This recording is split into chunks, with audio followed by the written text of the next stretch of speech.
কি সিয়াম। আচ্ছা, আরেকটা হাদিস বলে মূল আলোচনায় চলে যায়। সেখানে আল্লাহ রাসূল সাল্লাল্লাহু আলাইহি ওয়াসাল্লাম বলেছেন যে বনি আদম যত ইবাদত করে এটার সওয়াবকে আল্লাহ তাআলা বাড়ান, 10 গুণ বাড়িয়ে দেন, 100 গুণ, 700 গুণ, শুধু সিয়ামের সওয়াবটা ছাড়া। এটা ইউনিক, এটা আলাদা। কারণ সিয়ামের সওয়াব যে কত হবে এটা ফেরেশতারা নিজেরাও জানে না, লিখবে কি? এটা আনলিমিটেড ফেরেশতারা রেখে দিয়েছে। আল্লাহ বলে আনা আজজি বিহি, এই সিয়ামের পুরস্কার আমি আল্লাহ নিজ হাতে দেব। বনি আদমের সব নেক আমল 10 গুণ সওয়াব, 100 গুণ সওয়াব, 700 গুণ, এরকম বলা আছে, শুধু বলা নাই সিয়ামেরটা। ফাইন্নাহু লি, কেননা এই সিয়াম রোজা বান্দা আমার জন্য রাখে, ওয়া আনা আজজি বিহি, আমি নিজ হাতে দেব। কি দেব আমি ছাড়া কেউ জানে না। সুবহানাল্লাহ।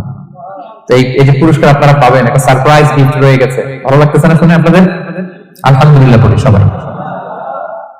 এবং আপনাদের জন্য স্পেশাল একটা গেট থাকবে, যারা সিয়াম সাধন করেছে তাদের একটা স্পেশাল গেট থাকবে, এটার নাম আর-রায়্যান। এবং রোজাদাররা ছাড়া লা ইয়াদখুলুহু ইল্লা সাইমুন, এই রায়্যান গেট দিয়ে কেউ ঢুকতে পারবে না। ওমান দাখালাহু লাম ইয়াযমা আবাদা, জান্নাতে একটা স্পেশাল গেট থাকবে রায়্যান, শুধু রোজাদাররা ঢুকতে পারবে। আর যে একবার এই দরজা দিয়ে ঢুকবে চিরকালের জন্য তার গলা থেকে তৃষ্ণা মিটে যাবে। He will never be thirsty again, আর তার তৃষ্ণা পাবে না গলায়। সুবহানাল্লাহ। এরকম অনেক হাদিস আমি শোনাতে পারবো আপনাদের, কিন্তু যেহেতু এটা আমাদের প্রতিপাদ্য বিষয় না, আমরা মূল আলোচনাতে চলে যাই। তাহলে আমি বলেছিলাম যে একটা ইন্ট্রোডাক্টরি ডিসকাশন করব, যাতে করে আপনারা বুঝতে পারেন যে আল্লাহ তাআলা সিয়ামের ব্যাপারে কোরআনে কি বলেছেন। এটা আমরা শেষ করলাম, এবার আমরা মূল আলোচনাতে যাব। মূল আলোচনায় বেসিক্যালি আমি 3টা পার্টে কথা বলবো ইনশাআল্লাহ বিইذنিল্লাহ। প্রথম পার্ট হচ্ছে যে আমরা তো বুঝলাম যে ফামান শাহিদা মিনকুমুশ শাহরা ফালিয়াসুম, যে এই মাস পাবে সে যেন সিয়াম পালন করে। এটা কি নফল না ফরজ? ভাইরা বলেন তো। এটা ফরজ, সিয়াম পালন করা ফরজ রমাদানে। কিন্তু তারপরেও কিছু কিছু লোককে আল্লাহ তাআলা ছাড় দিয়েছেন, এক্সাম্পশন। এটা নিয়ে কারা এই ছাড়টা পেল, কারা রোজা ভাঙতে পারবে, এটা আমরা প্রথমে বলবো। মানে দোজ হু এক্সাম্পটেড ফ্রম ফাস্টিং, এটা হচ্ছে নাম্বার 1। নাম্বার 2 হচ্ছে কি কাজ করলে রোজা ভেঙে যায়, মুবতিলাতুস সিয়াম, causes that make fasting null and void. কিছু কাজ আছে যেগুলো করলে আপনার রোজা কিন্তু বাতিল হয়ে যাবে। যে রোজার কারণে এরকম সারপ্রাইজ গিফট অপেক্ষা করছে, আপনার সম্মান আল্লাহ বাড়ায় দিচ্ছে, এই রোজা নষ্ট হয়ে যাবে কি করলে, এটা আমাদের জানা দরকার আছে না? আচ্ছা, এটা 2 নম্বরে বলবো। লাস্টলি আমরা বলবো কিছু কিছু কাজ আছে যেগুলো করলে রোজা ভাঙে না, বাট আমাদের মধ্যে কনফিউশন কাজ করে যে এটা করলে কি রোজা ভাঙবে। অনেকে বলে ইনহেলার নেওয়া যাবে, অনেকে বলে যে ইনজেকশন নেওয়া যাবে, অনেকে বলে অ্যানেস্থেসিয়া দেওয়া যাবে, অনেকে বলে এটা করা যাবে ওটা করা যাবে, মানে অনেক কনফিউশন। আজকে আমরা এটা জানবো যে এমন অনেক জিনিস আছে যেগুলো করলে আসলে রোজা ভাঙে না। এই 3টা পয়েন্টে যদি আমরা আলোকপাত করি, দেখবেন যে রোজার মৌলিক মাসাইল গুলো আমাদের ক্লিয়ার হয়ে যাবে ইনশাআল্লাহ বিইذনিল্লাহ। তাহলে আমরা প্রথম পয়েন্টে চলে যাই যে কাদেরকে আল্লাহ তাআলা এই রোজার ব্যাপারে ছাড় দিয়েছেন, কারা চাইলে রোজা ভাঙতে পারবে। বুঝতে পারছেন এই পয়েন্টটা, সাব পয়েন্টটা? এই যারা জি বলছেন শুধু তারাই বুঝতে পারছেন, বাকিরা বুঝতে পারছেন সবাই? কারণ পয়েন্টটা যদি বুঝতে না পারেন তাহলে তো আলোচনায় মজা পাবেন না, আপনারা কানেক্ট করতে পারবেন। প্রথম পয়েন্টটা হচ্ছে কাদেরকে আল্লাহ ছাড় দিয়েছেন এই ফরজ রোজার ব্যাপারে। কেউ কেউ আছে তারা ছাড় পায়, তারা কারা? হু আর দে, এটা আমরা আগে একটু শুনি। তাহলে দোজ হু এক্সাম্পটেড ফ্রম ফাস্টিং, যারা এক্সাম্পশন পেয়েছে, ছাড় পেয়েছে, তাদের মধ্যে থেকে প্রথম হচ্ছে শিশুরা, আসিবিয়ান। শিশুদের উপর রোজা ফরজ না, যতক্ষণ না তারা ম্যাচিউরড হয়। শিশুদের উপর কিন্তু রোজা ফরজ না, প্রাপ্তবয়স্ক হওয়ার আগ পর্যন্ত ফরজ। তাই বলে আবার শিশুদেরকে রোজা রাখতে বাদ সাধবেন না, রাখতে দিবেন। আমার বড় মেয়ের বয়স 8 বছর, সে গতকাল রোজা রেখেছে, সে মহা খুশি।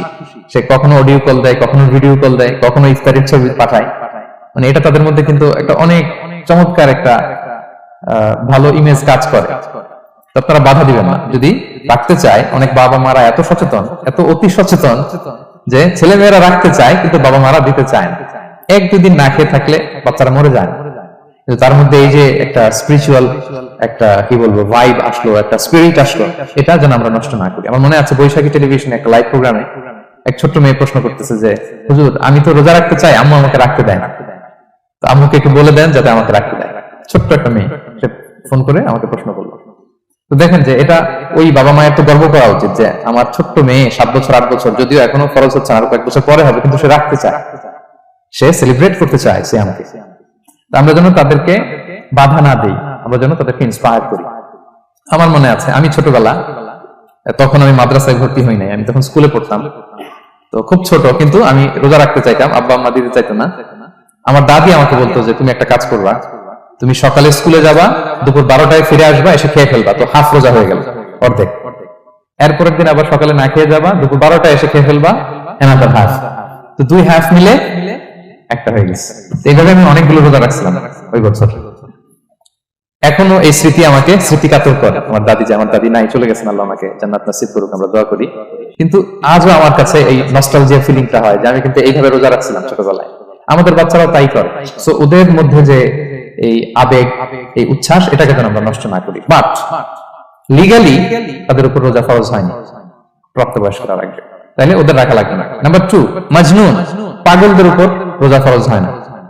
যারা পাগল তাদের উপর ফরজ হয় না। একটা হাদিস শোনাই, আল্লাহ রাসূল সাল্লাল্লাহু আলাইহি ওয়াসাল্লাম বলেছেন, আমি সবকিছু খুব প্রিসাইজলি বলছি যেহেতু আমাদের সময় কম। রুফি আল কালাম আন সালাসা, 3 ব্যক্তির উপর থেকে শরীয়তের কলম উঠিয়ে নেওয়া হয়েছে। আনিন নাইমি হাত্তা ইয়াস্তাইকিলা, ঘুমন্ত ব্যক্তি যতক্ষণ না সে জাগে। ঘুমের মধ্যে আপনারা কেউ বকা দিয়ে ফেললে আপনি মাইন্ড করতে পারবেন না, তো ঘুমাইছিল, কাকে বকা দিয়েছে কি করছে সে জানেই না। ঘুমন্ত ব্যক্তির উপর থেকে শরীয়তের কলম উঠিয়ে নেওয়া হয়েছে। আনি সবিগি হাত্তা ইয়াহতালিমা, শিশু যতক্ষণ না সে প্রাপ্তবয়স্ক হয়। ওয়া আনিল মাজনুনি হাত্তা ইয়াকিলা, পাগল যতক্ষণ না সে সুস্থ হয়। এই 3 শ্রেণীর ব্যক্তি থেকে শরীয়তের কলম উঠিয়ে নেওয়া হয়েছে। বুঝতে পেরেছেন? 3 নাম্বার হচ্ছে মারিদ। আপনি যদি খুব অসুস্থ হন তাহলে আপনি রোজা ভাঙতে পারবেন, যেটা আমরা ওই যে ইন্ট্রোডাক্টরি ডিসকাশনে বলেছি যে অসুস্থ হলে আপনি রোজা ভাঙতে পারবেন। 4 নম্বরে হচ্ছে মুসাফির, ট্রাভেলার, যদি আপনি লম্বা সফর করেন আপনি রোজা ভাঙতে পারবেন। এটা ন্যূনতম সীমা হচ্ছে 48 মাইল। তাই বলে কেএল থেকে পেনাং যাচ্ছেন আর রোজা ভেঙে ফেললেন, এটা করা যাবে না। আবার এখানে যদি আপনার সফরের পেরেশানি থাকে, খুব কষ্ট, তাহলে আপনি সুযোগটা নিতে পারবেন। কিন্তু আল্লাহ বলেছেন ওয়া আনতাসুমু খায়রুল লাকুম ইন কুনতুম তা'লামুন, যদি তোমরা রোজা রাখো এটাই তোমাদের জন্য কল্যাণ, যদিও আমি ফ্লেক্সিবিলিটি দিয়েছি। তো রাসূল সাল্লাল্লাহু আলাইহি ওয়াসাল্লামের সময় দেখা যেত যে মক্কা থেকে মদিনা, মদিনা থেকে তায়েফ যেতে প্রচন্ড গরমের মধ্যে ওনারা উট দিয়ে মরুভূমির উপর দিয়ে যেত। ওই পরিস্থিতি কিন্তু আমাদের নেই। কিন্তু যদি আপনার লম্বা সফর হয়, লেটস সে আপনি কেএল থেকে নিউ ইয়র্কে ফ্লাই করছেন, সফরের অনেক পেরেশানি, অনেক সময় হয়তো খেতে পারছেন না, আপনি চাইলে এই ফ্লেক্সিবিলিটি নিতে পারবেন। তো অসুস্থতা আর সফরে থাকলে আপনি রোজা ভাঙতে পারবেন, তবে ফাইদাতুম মিন আইয়ামিন উখরা, অন্য সময় এটা গুনে গুনে রাখতে হবে। 5টা যদি ভাঙা যায় পরে 5টা কাজা করবেন। এই পয়েন্টটা কি সবার কাছে ক্লিয়ার? সফরেতে রাসূল সাল্লাল্লাহু আলাইহি ওয়াসাল্লাম রমাদানে রোজা ভেঙেছে, এটার একটা দলিল বলি। আপনারা মক্কা বিজয়ের নাম শুনেছেন না? রাসূল সাল্লাল্লাহু আলাইহি ওয়াসাল্লাম হিজরত করলেন, পরে আবার বিজয় করলেন। এই মক্কা বিজয় কত হিজরিতে হয়েছে কে বলতে পারবেন? হ্যাঁ, হিজরি বলেন তো দেখি। 8ম হিজরি, মাশাআল্লাহ। 8ম হিজরিতে রাসূল সাল্লাল্লাহু আলাইহি ওয়াসাল্লাম যখন মক্কা বিজয় করতে যান, এটা কোন মাস ছিল জানেন? হ্যাঁ, রমাদান মাস। রমাদানের 20 তারিখে মক্কা বিজয় হয়েছে, 20 রমাদান। রাসূল সাল্লাল্লাহু আলাইহি ওয়াসাল্লাম মদিনা থেকে মক্কায় যাচ্ছেন বিশাল বাহিনী নিয়ে। মক্কায় পৌঁছতেও 90 কিলোমিটার বাকি। আল কাদিদ নামে একটা জায়গা আছে, সহিহ বুখারীর বর্ণনা। ওই কাদিদ নামক জায়গায় রমাদানে রাসূল সাল্লাল্লাহু আলাইহি ওয়াসাল্লাম রোজা ভেঙেছিলেন, ওটের উপর বসে ঢকঢক করে পানি খেয়েছিলেন, যাতে সবাই দেখে।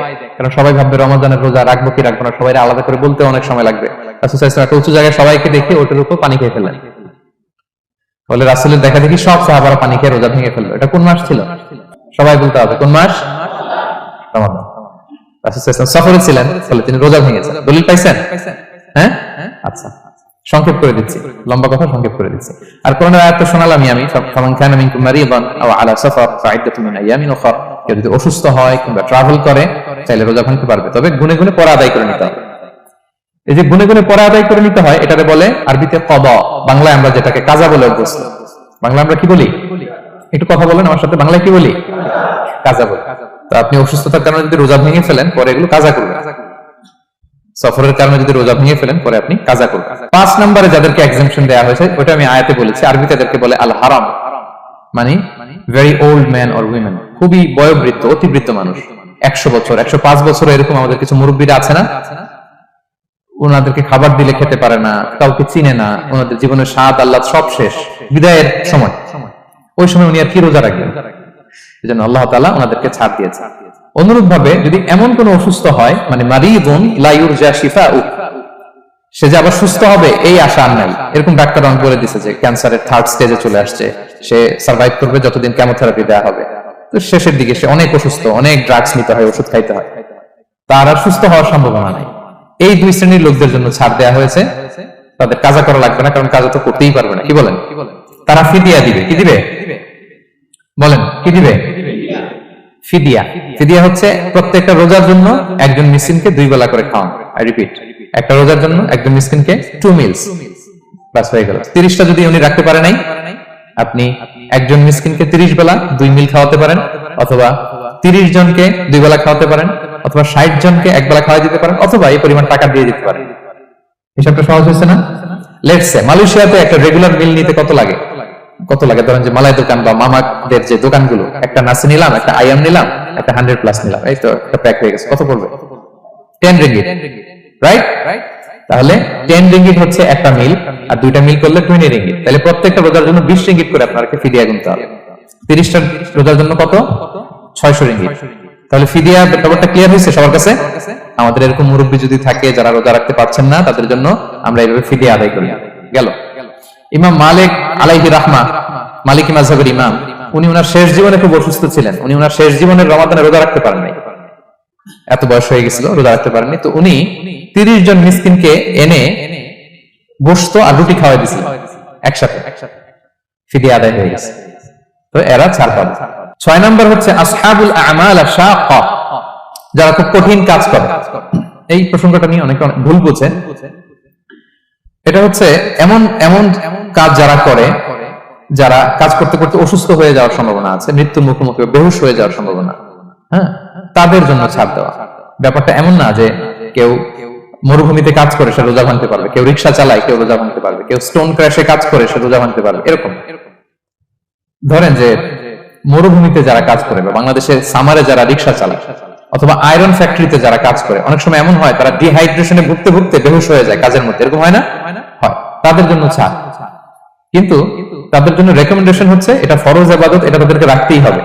হয়তো নাইট শিফটে কাজ করার ট্রাই করবে, অথবা সারা বছর একটু জমিয়ে রোজা রাখার চেষ্টা করবে, কিন্তু রোজা তারা রাখবে। তারা সাহুর খাবে, তারা রোজা রাখা শুরু করবে। কিন্তু মরুভূমিতে কাজ করতে করতে যদি এমন হয় যে সে বেহুশ হয়ে যাচ্ছে, মরার উপক্রম, এই পরিস্থিতিতেও সে রোজা ভাঙতে পারবে না। ইসলাম এতটা কঠিন নয়। পরিস্থিতি যদি এমন হয় তখন সে রোজা ভাঙতে পারবে, পরে সে রোজাগুলো কাজা করে নেবে। আচ্ছা, তো এই জন্য এই সমস্ত লোকদের ব্যাপারে আমাদের একটু সহনশীল হওয়া উচিত। আমাদের যে ওয়ার্কাররা গরমের মধ্যে কনস্ট্রাকশনে কাজ করে, আয়রন ফ্যাক্টরিতে কাজ করে, খুব কঠিন কাজ করে, তাদের কাজের টাইমটা কমায় দেয়া, তাদেরকে সাপোর্ট দেয়া, যাতে তারা রোজা রাখতে পারে। 7 নম্বর হচ্ছে আল হামিল, গর্ভবতী নারী। 8 নম্বর হচ্ছে আল মুরদিআ, ব্রেস্ট ফিডিং মাদার, বাচ্চাকে দুধ খাওয়াচ্ছে যে মায়েরা, ওনারা রোজা ভাঙতে পারবে। যদি ডক্টর বলে যে আপনি যদি রোজা রাখেন পেটের বাচ্চার সমস্যা আছে, রোজা ভাঙতে পারবে, পরে কাজা করেন। অথবা ডক্টর যদি বলে যে আপনি যদি না খান তো বুকে দুধ আসবে কোথা থেকে, বাচ্চাকে খাওয়াবেন কিভাবে, ডিহাইড্রেশন হবে, রোজা ভাঙতে পারবে। এটার দলিলটা শুনেন, সুনানে আবু দাউদের হাদিস, আল্লাহ রাসূল সাল্লাল্লাহু আলাইহি ওয়াসাল্লাম বলেছেন, ইন্নাল্লাহা আযজা ওয়া জাল্লা ওয়াদাআ আনিল মুসাফিরি শাতরাস সালাহ, আল্লাহ তাআলা মুসাফিরের জন্য নামাজকে অর্ধেক করে দিয়েছেন কসর, ওয়া সিয়ামা আনিল হামিলি ওয়াল মুরদিআ, আর গর্ভবতী নারী আর দুধ খাওয়াচ্ছে এমন মায়ের জন্য আল্লাহ সিয়ামকে এক্সাম্পশন দিয়ে দিয়েছেন, ছাড় দিয়েছেন, তারা চাইলে রোজা ভাঙতে পারবে। ক্লিয়ার? 9 নম্বর হচ্ছে মেনস্ট্রুয়েশনাল পিরিয়ড যাদের হয়, যে বোনদের পিরিয়ড হচ্ছে মাসিক, রোজা রাখবে না, যতটা ভাঙা গেল পরে আদায় করে নেবে।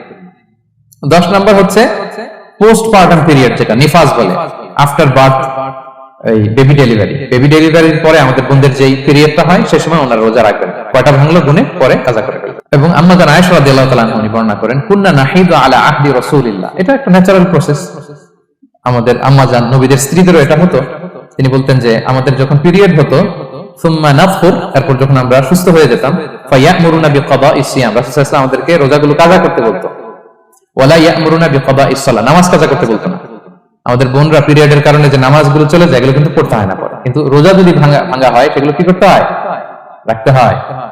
একটা মজার হাদিস শুনেন, আম্মা জান আয়েশা রাদিয়াল্লাহু তাআলা আনহা বলেন যে আমার যে রমজানের ভাঙতি রোজাগুলো ছিল আমি সারা বছর রাখতাম না। আমি হাদিস পড়তে গেলে অনেক সময় লেগে যাবে।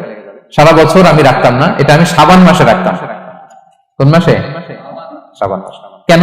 কারণ রাসূল সাল্লাল্লাহু আলাইহি ওয়াসাল্লাম নিজেও রমাদানের পরে সবচাইতে বেশি নফল রোজা যেই মাসে রাখতেন সেটা হচ্ছে শাবান মাস। যে এই মাসের আগে যে মাসটা আমরা কাটায় আসলাম শাবান, এই শাবান মাসের প্রায় পুরো মাসে রাসূল সাল্লাল্লাহু আলাইহি ওয়াসাল্লাম রোজা রাখতেন। আম্মা জান আয়েশার যে ভাঙতি রোজাগুলো উনি সারা বছর না রেখে ওই সময় রাখতেন। হাজবেন্ড ওয়াইফ দুইজনেই রোজাদার। ব্যাপারটা সুন্দর না? অনেক দুইজনেই, যেহেতু আমার হাজবেন্ডও রাখতেছে, তো আমিও এই টাইমে রাখি। এইভাবে উনি বুদ্ধি করে ওনার রোজাগুলো রেখে দিতেন, উনি শাবান মাসে রাখতেন। কারণ তিনি রাসূল সাল্লাল্লাহু আলাইহি ওয়াসাল্লামের ব্যাপারটা খেয়াল করতেন। এমন হতে পারে যে অন্য মাসে যদি উনি রোজা রাখেন, দিনের বেলায় রাসূল সাল্লাল্লাহু আলাইহি ওয়াসাল্লাম হয়তো আম্মা জান আয়েশা রাদিয়াল্লাহু তাআলা সঙ্গ পেতে চাইতে পারে দিনের বেলায়, সেটা রাসূল সাল্লাল্লাহু আলাইহি ওয়াসাল্লামের জন্য কষ্টকর হবে, আর উনি তো রোজা রেখেছেন।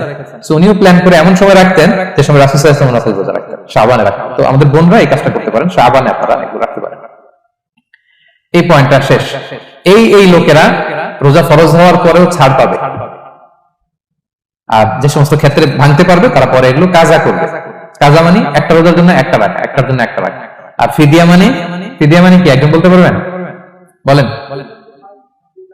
মাশাআল্লাহ, একটা রোজার জন্য একজন মিসকিনকে 2 বেলা খাওয়ানো, আর 30 রোজার জন্য 60 বেলা। এই তো হয়ে গেল, বুঝে গেছেন আপনারা প্রথম পয়েন্ট।